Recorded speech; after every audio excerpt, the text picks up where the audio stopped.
Hello, my dear students. Welcome to ATP Star, the super learning platform. I am your Anushka ma'am और आज मैं आपके लिए लाई हूँ बहुत ही इंटरेस्टिंग टॉपिक। क्या पढ़ने वाले हैं आज हम पढ़ने वाले हैं लॉज ऑफ केमिकल कॉम्बिनेशन के बारे में। ओके, तो सबसे पहले हमें यही समझना है कि क्यों हमें पढ़ने हैं लॉज ऑफ केमिकल कॉम्बिनेशन। तो आपको बहुत ही इंपॉर्टेंट इंफॉर्मेशन मुझे देनी है कि ये जो लॉज है ना, ये बहुत ही पहले मतलब 18th सेंचुरी की मैं बात कर रही हूँ, उस टाइम पे दिए गए थे। उस टाइम पे अभी आप अगर इन लॉज को पढ़ोगे तो आपको लगेगा कि बहुत ही सिंपल से लॉज हैं, क्या है ये तो एकदम जेन्युइन बात है जो हमें पता है। बट आप ये सोचिए कि 18th सेंचुरी में जब साइंस स्टडी करना स्टार्ट किया गया था, उस टाइम पे साइंटिस्ट इतने ब्रिलियंट माइंड लोग होते थे दैट उन्होंने इन लॉज को दिया था। दे वर सो ब्रिलियंट कि 18th सेंचुरी में जब कुछ भी नहीं पता था हमें साइंस के बारे में, तब उन्होंने हमें ये बेसिक लॉज दिए थे और इसी से साइंस जो है वो डेवलप हुई है। तो ये बहुत ही ज्यादा इंपॉर्टेंट है। क्योंकि ये साइंस का रूट है, ये लॉज जो है वो साइंस का रूट है। तो अब इनको हमें पढ़ना बहुत जरूरी है। क्योंकि इनसे क्वेश्चंस जो है ना, वो डायरेक्टली तो नहीं आते बट इनडायरेक्टली कंसेप्चुअली हर एक टॉपिक, केमिस्ट्री का, ऑर्गेनिक केमिस्ट्री की बात कर लीजिए आप, जहां पर भी केमिकल रिएक्शंस होंगी वहां पर आपसे इनसे रिलेटेड कुछ भी क्वेश्चन पूछ लिया जाएगा। क्वेश्चन के अंदर ही कुछ छोटा सा पार्ट होगा जो लॉज से रिलेटेड होगा, इसलिए हम इसे कभी भी इग्नोर नहीं कर सकते। अगर आपने ये टॉपिक बस इस वीडियो में देख लिया तो आपको बिल्कुल क्लियर हो जाएगा, दोबारा आपको इस पर टाइम लगाने की जरूरत नहीं पड़ेगी। तो इस वीडियो को आप जरूर एंड तक देखें। तो चलिए स्टार्ट करते हैं।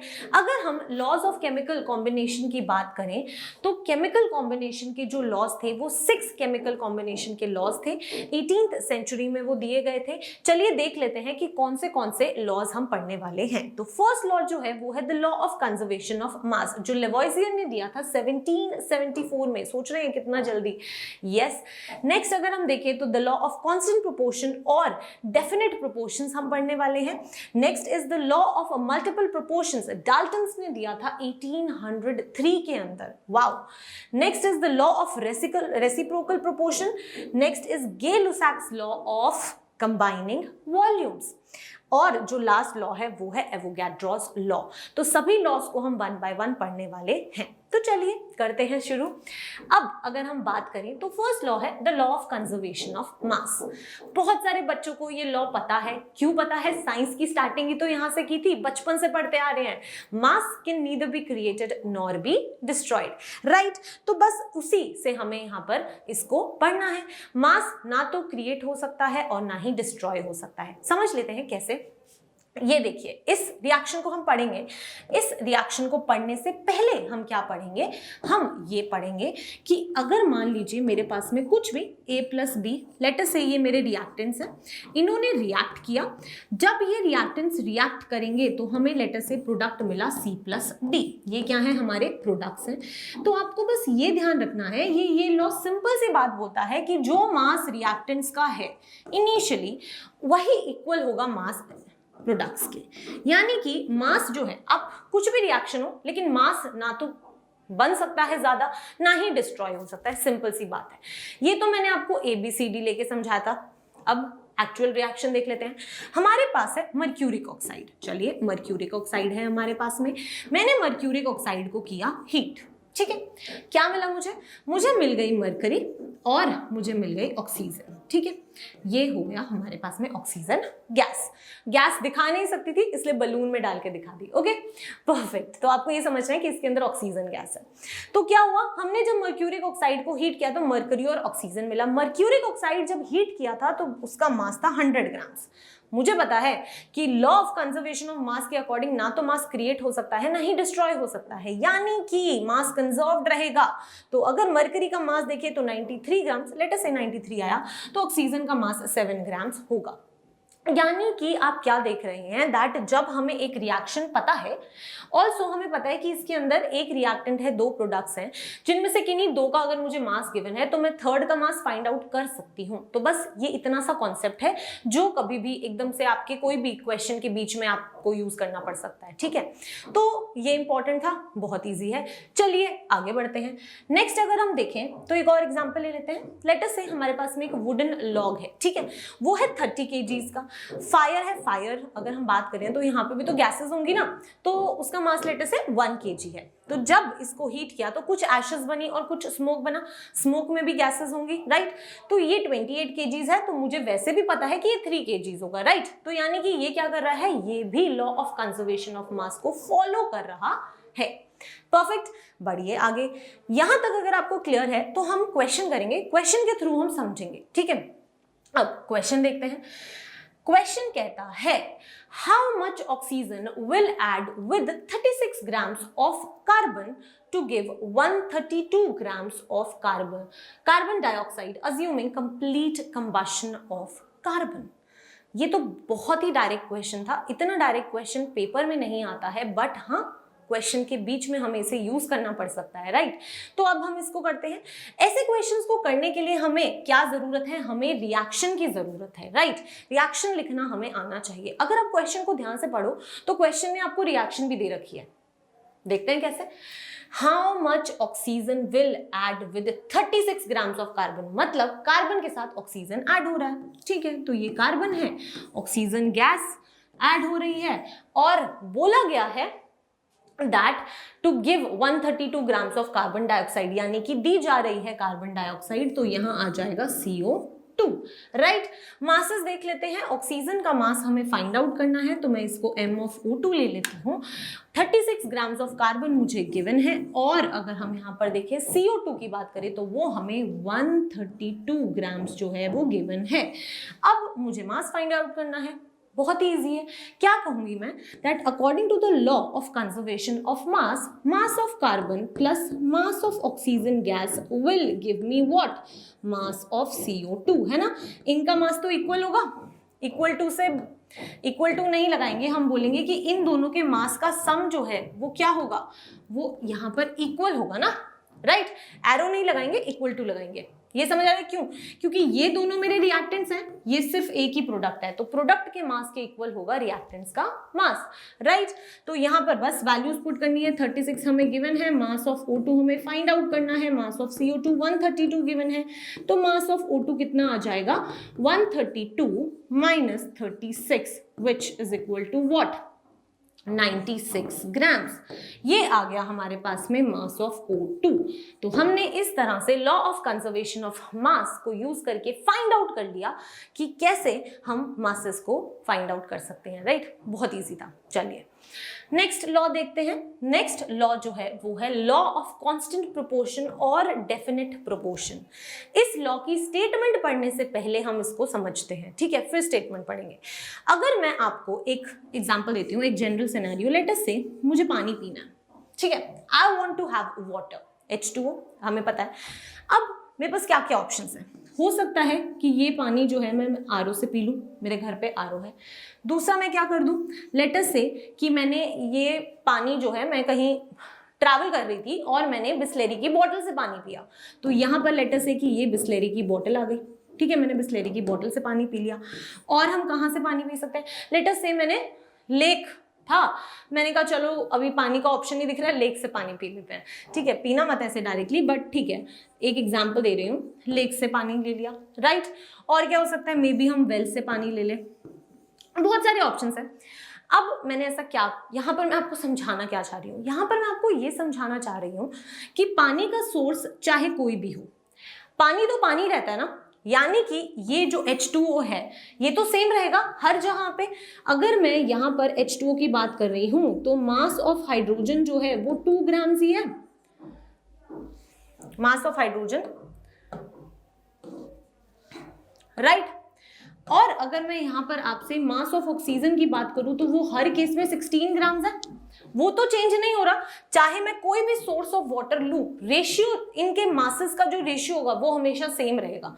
बस यही बात कहता है लॉ ऑफ कांस्टेंट प्रोपोर्शन और डेफिनेट प्रोपोर्शन, कि आप कोई भी सोर्स लीजिए किसी भी कंपाउंड का, अगर सेम कंपाउंड है तो इनके मासेस का ratio, that is mass of hydrogen ratio mass of oxygen जो है वो 2:16, दैट इज 1:8 ही रहेगा। बस इतनी सी बात है। कोई चीज नेचुरली हमें मिल रही है, कोई कंपाउंड हम लैब के अंदर प्रिपेयर कर रहे हैं, बट हम सेम कंपाउंड की बात कर रहे हैं, तो उनके कंपाउंड्स का जो मासेस का रेशियो होगा वो हमेशा सेम रहेगा, दैट इज डेफिनेट रहेगा। बस यही कहता है लॉ ऑफ कांस्टेंट प्रोपोर्शन और डेफिनेट प्रोपोर्शन। पढ़ लेते हैं स्टेटमेंट अब। This law states that a given compound wherever obtained and however prepared contains its component elements in a fixed ratio by weight। Perfect, कोई डाउट नहीं है। आगे बढ़ते हैं। यहां तक अगर आपको क्लियर है तो अब हम क्या करेंगे, अब हम एक चीज समझेंगे। ये तो मुझे समझ आ गया कि लॉ ऑफ डेफिनेट प्रोपोर्शन मुझे क्या कहना चाहता है, ठीक है। इस पे बेस्ड हम क्वेश्चन भी करेंगे। अभी उससे पहले हमें क्या समझना है, उससे पहले ना हमें ड्रॉबैक्स भी समझने हैं। अब ड्रॉबैक्स कैसे समझने हैं, देखो आपको ना हर चीज का, अगर आपको लॉ समझ आया तो उसके ना कुछ ड्रॉबैक्स होंगे, और जनरली जो क्वेश्चन पूछे जाते हैं ना वो ड्रॉबैक से पूछे जाते हैं। तो ड्रॉबैक्स समझते हैं। मैंने आपको बोला कि कोई भी दो कंपाउंड्स, मैंने जैसे वाटर आपके सामने हाइड्रोजन और ऑक्सीजन की ही बात की थी, तो वाटर आप कहीं से भी लो, इनका मासेस का रेशियो सेम रहेगा, राइट। तो वो ये कहता है कि कोई भी कंपाउंड जो है उसके जो भी एलिमेंट्स होंगे उनका मासेस का रेशियो सेम है। अब ड्रॉबैक क्या है, the reverse of the statement is not valid, यानी कि मैं लिख देती हूं यहां पर रिवर्स, ये बड़ा इंपॉर्टेंट है इसको समझना। Reverse of this law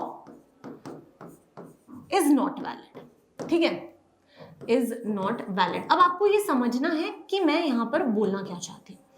let us से एग्जांपल लेते हैं, फॉर्मेल्डिहाइड। फॉर्मेल्डिहाइड का फॉर्मूला होता है HCHO, ठीक है। नेक्स्ट ग्लूकोज ले लेते हैं, ग्लूकोज का फॉर्मूला होता है C6H12O6, ठीक है। यहां तक क्लियर है। अब अगर हम यहां पर रेशियो देखें, mass of hydrogen to mass of carbon to mass of oxygen, ठीक है, यहां पर भी मैं यही करती हूं, mass of hydrogen ratio mass of carbon ratio mass of oxygen, ठीक है, परफेक्ट। चलिए लिख लेते हैं। अगर हम हाइड्रोजन की बात करें तो यहां पर हाइड्रोजन जो है वो 2 है, तो 2 × 1, ठीक है। कार्बन 1 है तो 1 × लेट अस से 12। ऑक्सीजन यहां पर कितने हैं, रेशियो निकाल रहे हैं, तो 1 × ऑक्सीजन यहाँ पर एक ही है, तो मैंने यहाँ पर मास लिख दिया 16। सेम हम यहाँ कर सकते हैं, हाइड्रोजन यहाँ पर कितने हैं 12, तो 12 × 1 रेशियो, कार्बन यहाँ पर 6 है तो 6 × 12 रेशियो 6 × 16, ठीक है। ये मैंने रेशियो फाइंड आउट कर लिया। सिंपल रेशियो फाइंड आउट करते हैं अब इसका, ये हो जाएगा व्हाट, ठीक है, यहां पर आ जाएगा 2:12:16, 1:6:8। कोई प्रॉब्लम नहीं, यहां बढ़ते हैं। अगर हम यहां पर देखें तो ये 1 हो जाएगा, ये 2 हो जाएगा और ये भी 2 हो जाएगा, यानी कि 2:6 × 2:16 हो जाएगा, है ना। इतना आ रहा है, परफेक्ट। आगे देख लेते हैं। ये हो जाएगा 1:1:6 हो जाएगा, यहाँ पर 1:6:8। क्या देख रहे हैं कि दोनों का रेशियो सेम आ रहा है ना। हमने क्या देखा था, जब हमने वाटर की बात की थी तो वाटर कहीं से भी लो, मासेस ऑफ द एलिमेंट्स जो थे उनका रेशियो सेम आ रहा था, राइट। अब अगर आप यहां पर उल्टा देखो कि अगर रेशियो सेम है तो सेम कंपाउंड होने चाहिए थे ना, लेकिन सेम कंपाउंड तो नहीं है। ये क्या है, ये तो ग्लूकोज है, और ये क्या है, ये फॉर्मेल्डिहाइड है। यानी कि वो जो स्टेटमेंट है उसका रिवर्स ट्रू नहीं हो सकता। अगर आपको एलिमेंट्स के मासेस का रेशियो सेम दिया है तो आप ये नहीं कह सकते कि वो जो कंपाउंड बनेगा वो law of definite proportion follow कर रहे हैं। नहीं, दो अलग अलग कंपाउंड्स भी वो हो सकते हैं, ठीक है। तो ये बड़ा ही इंपॉर्टेंट ड्रॉबैक है, ये आपको ध्यान रखना है। चलिए, फर्स्ट ड्रॉबैक तो आपको समझ आ गया। अब हम ना सेकंड ड्रॉबैक की बात करते हैं। सेकंड ड्रॉबैक क्या कहता है, अब आपको इसको बड़ी ध्यान से समझना है, ठीक है। मैं सेकंड ड्रॉबैक की बात करती हूं। सेकंड ड्रॉबैक क्या कहता है, लेट अस से आइसोटोप्स, जो आइसोटोप्स होते हैं ना, आइसोटोप्स क्या होता है, एटॉमिक नंबर तो सेम होता है बट मास नंबर डिफरेंट होता है, राइट? तो यानी कि आइसोटोप्स के केस में isotopes does not follow this law. ये क्या हो गया, मैम समझाएंगी, चलिए समझते हैं। आइसोटोप्स जो है वो ये लॉ फॉलो नहीं करते। मैं वाटर की बात कर रही हूँ। वाटर क्या हो सकता है? वाटर H2O हो सकता है। हाइड्रोजन का आइसोटोप ड्यूटेरियम भी तो होता है, एटॉमिक नंबर भी सेम है। तो यानी कि अगर मैं D2O की बात करूं तो ये भी तो क्या है, आइसोटोप ही तो है, ये भी तो वाटर ही है, राइट? एटॉमिक नंबर सेम है हाइड्रोजन ड्यूटेरियम दोनों का, यस। तो अगर हम यहां पर मास का रेशियो देखें तो mass of hydrogen to mass of oxygen आ रहा है 2:16, दैट इज 1:8, ठीक है। लेकिन अगर आप यहाँ पर mass of deuterium ratio mass of oxygen देखेंगे तो ड्यूटेरियम का जो मास होता है वो क्या होता है, 2 होता है। तो यानी कि 4:16, तो 1:2 आ गया। अब आपको यहाँ 1:4 आ गया। तो अब आपको यहाँ पर क्या समझना है? अब आपको यहाँ पर ये देखना है कि दोनों ही पानी थे। देखो ड्यूटेरियम D2O भी वाटर होता है पर वो पीने लायक नहीं होता है, ठीक है। तो D2O भी वाटर है, H2O भी वाटर है, लेकिन जो मासेस का रेशियो है वो सेम नहीं आ रहा। यानी कि आइसोटोप्स के केस में भी जो लॉ ऑफ डेफिनेट प्रोपोर्शन या फिर कांस्टेंट प्रोपोर्शन होता है वो वैलिड नहीं होता है, ठीक है। तो ये 2 ड्रॉबैक्स बहुत ही इंपॉर्टेंट है, आपको इनका ध्यान रखना है। इन्हीं से क्वेश्चंस आपसे पूछा जा सकता है, ठीक है। परफेक्ट, अगर यहां तक क्लियर है तो वेरी गुड। अब हम आगे बढ़ सकते हैं। तो अब क्वेश्चन देख लेते हैं। चलिए क्वेश्चन क्या कहता है? The following are the results of analysis of 2 samples of the same और 2 different compounds of phosphorus and chlorine. From these results decide whether the 2 samples are from the same or different compounds. Also state the law which will be obeyed by the given. अब अगर हम यहाँ पर देखें तो हमें compound A और compound be given है, अमाउंट फॉस्फोरस की गिवन है, अमाउंट हमें क्लोरीन की भी गिवन है।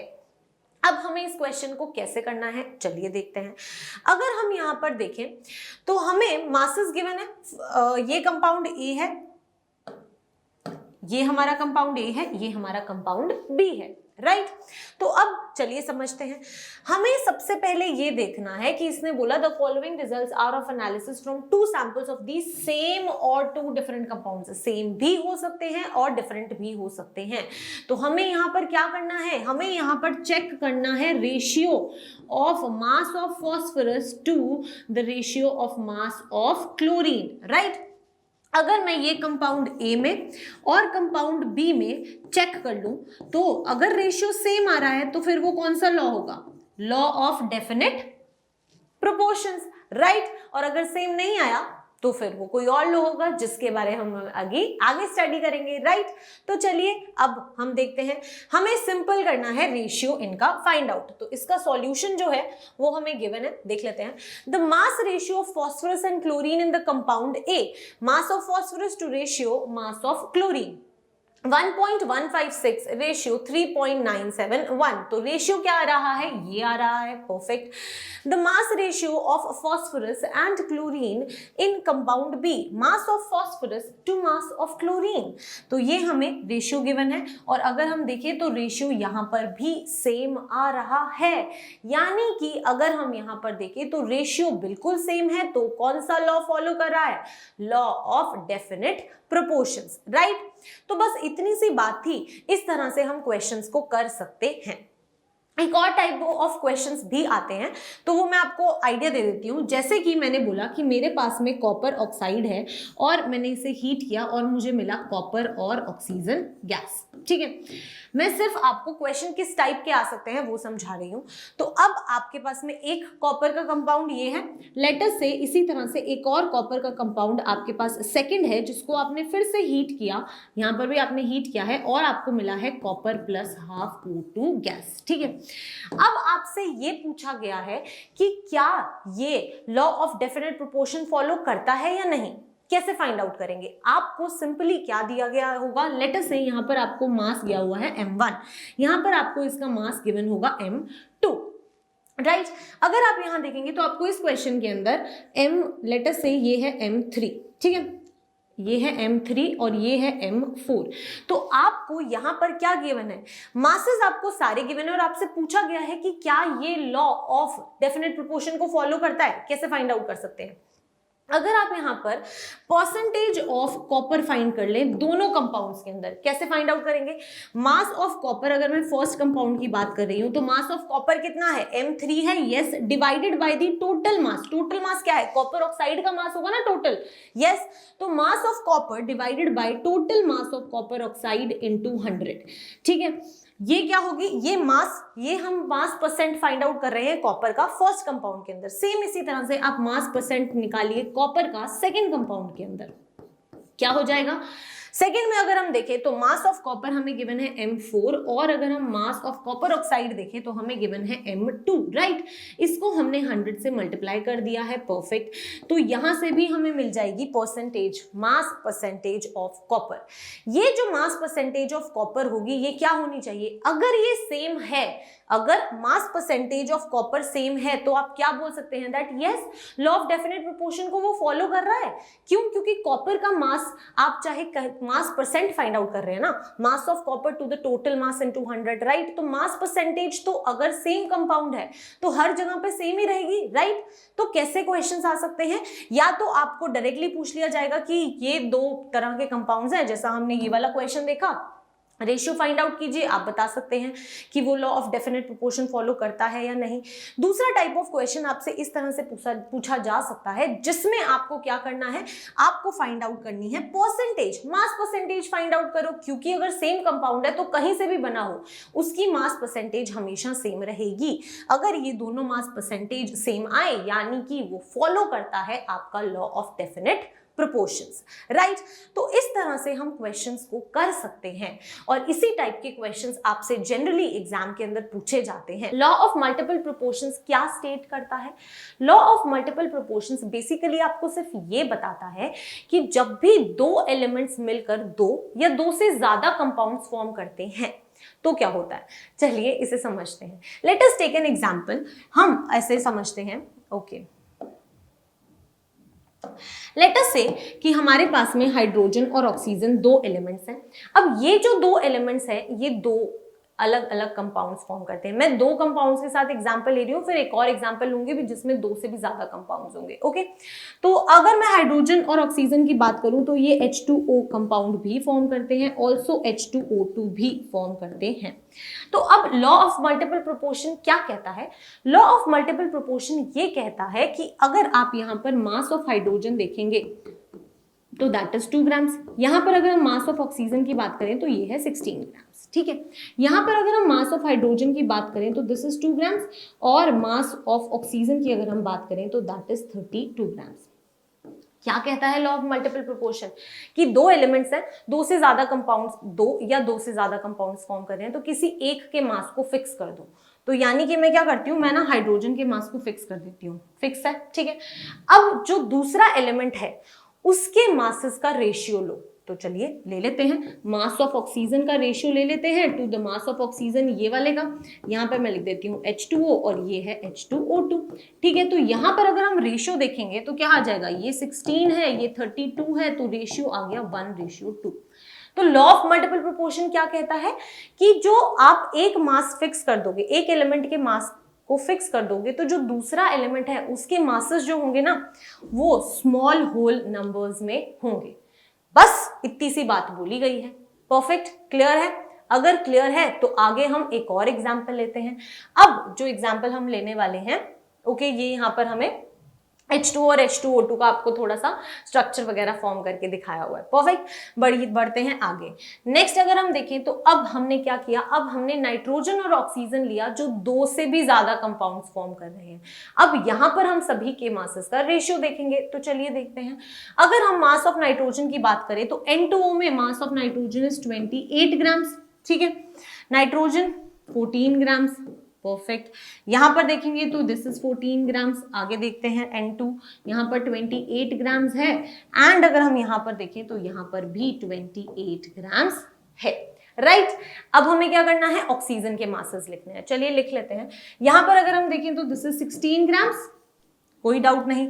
यहां पर भी 16 ग्राम्स, कोई डाउट नहीं। आगे बढ़ते हैं, O2 है तो यानी कि मैम लिख सकती है 2 × 16 ग्राम्स। नेक्स्ट इज O3 लिखा हुआ है तो यानी कि 3 × 16 ग्राम्स होगा मास ऑफ ऑक्सीजन। और अगर हम लास्ट देखें तो O5 है तो 5 × 16, यस, तो यहां पर आ जाएगा 5 × 16 ग्राम्स। ठीक है, अब आपको क्या करना है, लॉ के अकॉर्डिंग आपको एक के मास को फिक्स करना है। तो एक के मास को फिक्स कर देते हैं, लेट अस से नाइट्रोजन के मास को फिक्स कर देते हैं, इजी रहेगा। तो मास को फिक्स करूंगी तो इसको इंटू 2 कर देती हूँ 28, इसको भी इंटू 2 कर देती हूँ, अब सब 28 हो गए। अगर इसको इंटू 2 किया है तो यहाँ पे भी तो इंटू 2 करना पड़ेगा, यस, यहाँ पर भी अगर 2 से मल्टीप्लाई किया है तो यहाँ पर भी इंटू 2 करना पड़ेगा। अब हमने नाइट्रोजन के मास को फिक्स कर दिया, अब हमें ये देखना है कि ऑक्सीजन के मासेस का रेशियो जो हो वो होल स्मॉल होल नंबर्स में आ रहा है या नहीं। तो चलिए देख लेते हैं। अगर हम यहाँ पर देखें तो 16 16 सब में कॉमन है तो कैंसिल कर दिया, यस, तो यहाँ आ जाएगा 1, यहाँ आ जाएगा 2, यहाँ आ जाएगा 4, यहाँ पर क्या आएगा 3 और यहाँ पर आ जाएगा 5। तो हम क्या देख रहे हैं दैट यस, जब हमने नाइट्रोजन के मास को फिक्स किया तो बाकी के मासेस, ऑक्सीजन के मासेस का जो रेशियो है वो स्मॉल होल नंबर्स में है। तो यानी कि ये लॉ ऑफ मल्टीपल प्रोपोर्शन को फॉलो करता है।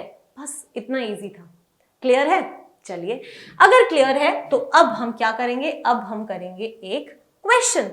वाह, चलिए क्वेश्चन करते हैं। क्वेश्चन क्या कहता है, given the following data for two compounds SnO2 and SnO, what is the whole number ratio of the oxygen of SnO to the oxygen of SnO2?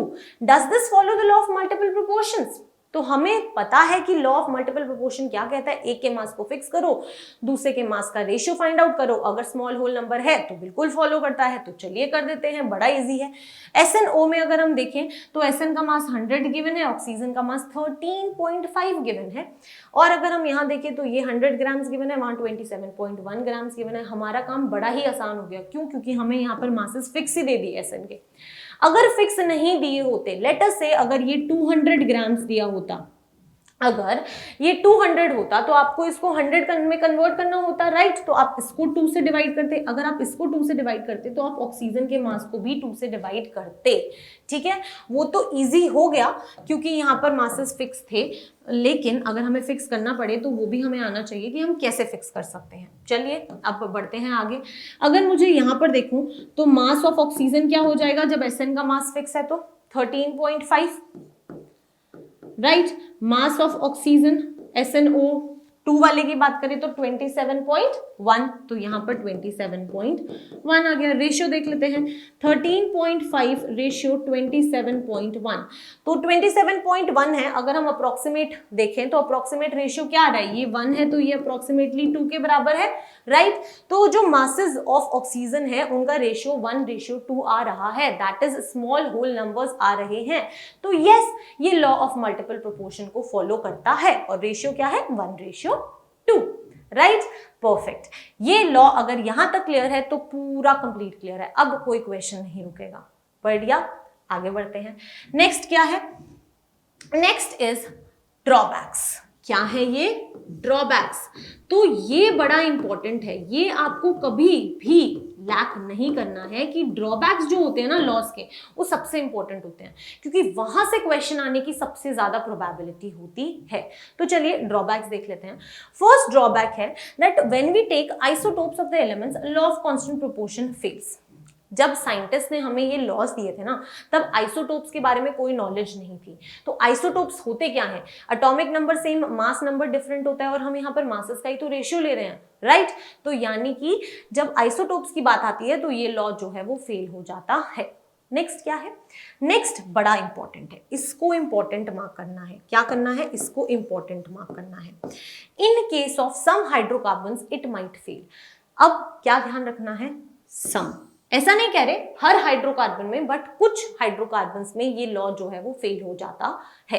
Hydrocarbons क्या होते हैं वो इंपॉर्टेंट है। कार्बन और हाइड्रोजन से मिलके जो कंपाउंड्स बनते हैं ना, वो हाइड्रोकार्बन्स होते हैं, जैसे CH4, C2H2, या फिर और भी बहुत सारे होते हैं, C3H, CnH2n, आप ऐसे ले लीजिए, 8 ले लीजिए, राइट? तो इस तरह के जो हाइड्रोकार्बन्स होते हैं, ये हाइड्रोकार्बन्स हैं। अब हर हाइड्रोकार्बन की बात नहीं हो रही है, कुछ ऐसे हाइड्रोकार्बन्स होंगे जहां पर ये लॉ जो है वो फेल हो जाता है। क्लियर है? तो ये इसके ड्रॉबैक्स हैं। बढ़ते हैं आगे, ये इंपॉर्टेंट था।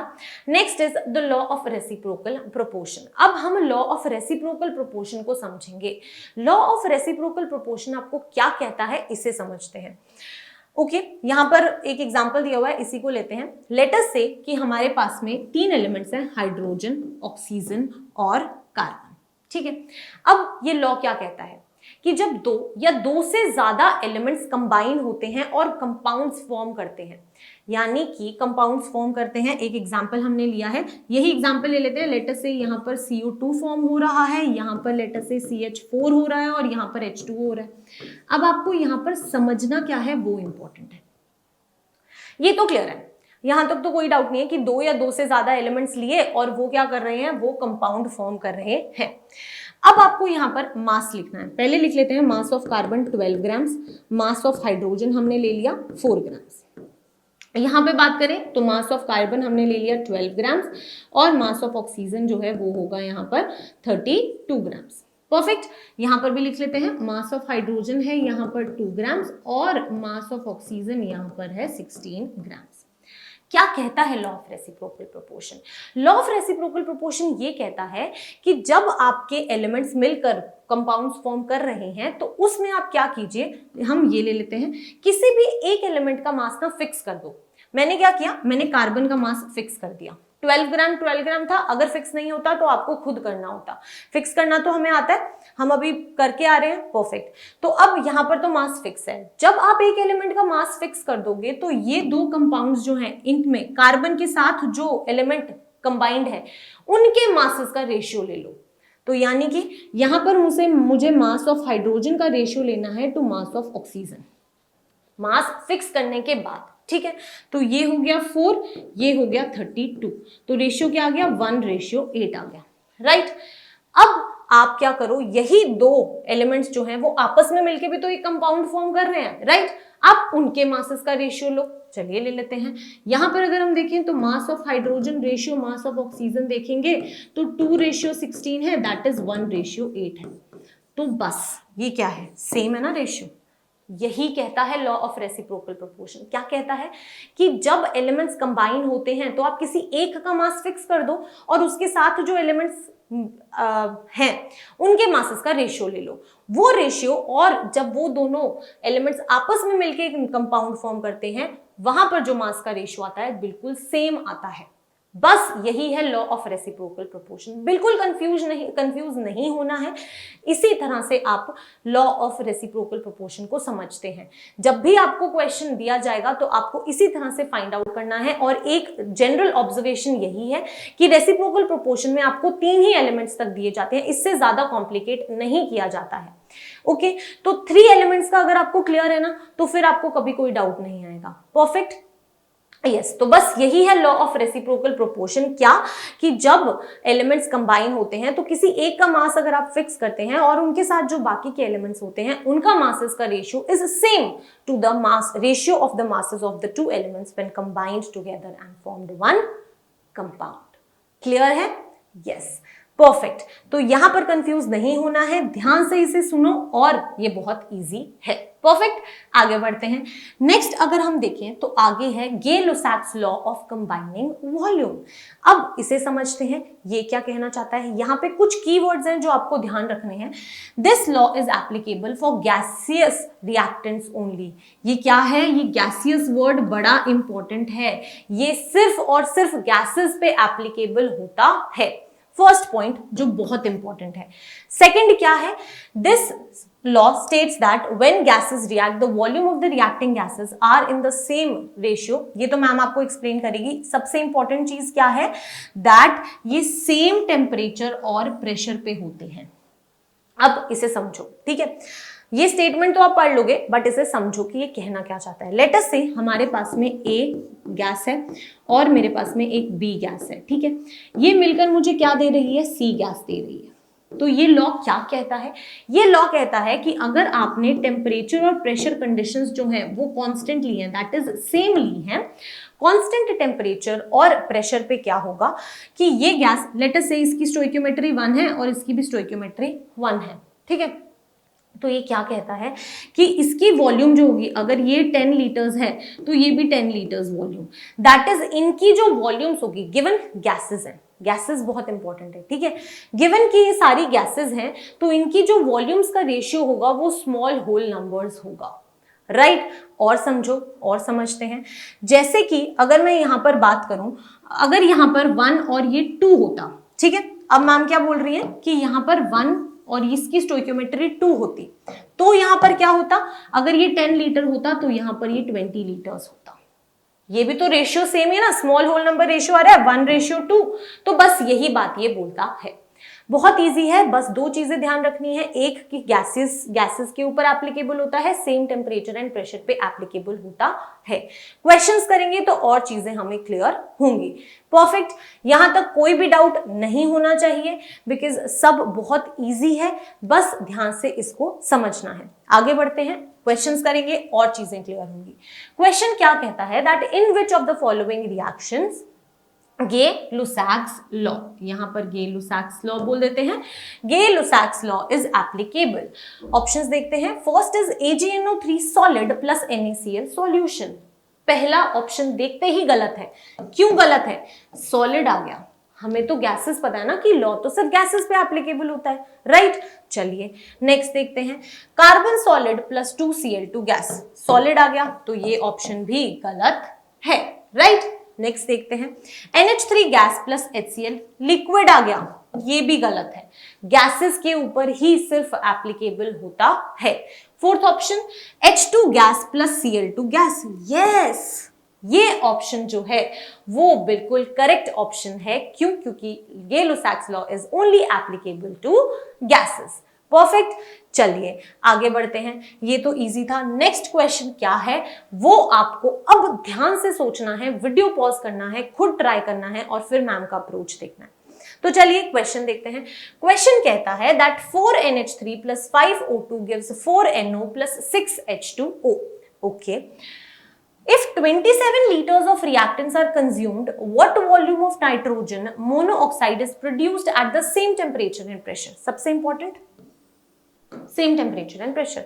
ओके, हमें पता है ये गैस है, गैस है, गैस है, राइट। यानी कि यहां पर गे-लुसाक्स लॉ एप्लीकेबल है। अब आपको इस रिएक्शन को लिखना है, 4NH3 plus 5O2 will give me 4NO plus 6H2O। अब आपको गे-लुसाक्स लॉ के हिसाब से क्या पता है? आपको पता है कि इनकी वॉल्यूम्स जो होती हैं वो स्मॉल होल नंबर रेशियोज में होती हैं, राइट। यानी कि अगर मैं स्टोइकियोमेट्री देखूं तो मैं क्या बोल सकती हूं that let 4 litres of NH3 react with 5 litres of O2। तो जब ये दोनों रिएक्ट करती हैं, इसकी 4 लीटर और इसका 5 लीटर, तो कितना लीटर्स ऑफ NO मिलता है? 4 लीटर्स ऑफ NO हमें मिलता है। कोई डाउट नहीं है, राइट। तो मैं क्या कह सकती हूं that total 4 plus 5 9 litres of reactants लिख दूं, ये रिएक्टेंट्स है ना दोनों, तो 5 लीटर्स ऑफ रिएक्टेंट जब रिएक्ट करते हैं तो 4 लीटर ऑफ हमें NO मिलता है। ठीक है, यहां तक क्लियर है। अब आपको क्वेश्चन में क्या दिया हुआ है? आपको क्वेश्चन में दिया हुआ है 27 लीटर्स ऑफ रिएक्टेंट्स। तो अब आप क्या कह सकते हो कि जब 9 लीटर रिएक्टेंट रिएक्ट करता है तो 4 लीटर NO फॉर्म होता है, राइट।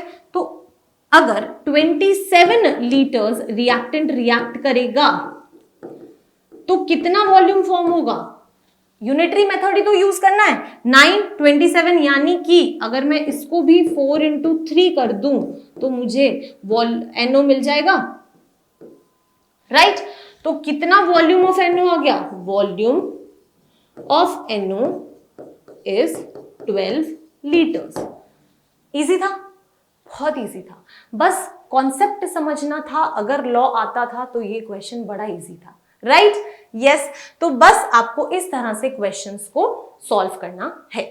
चलिए आगे बढ़ते हैं। आगे अगर हम देखें तो है एवोगाड्रोस लॉ।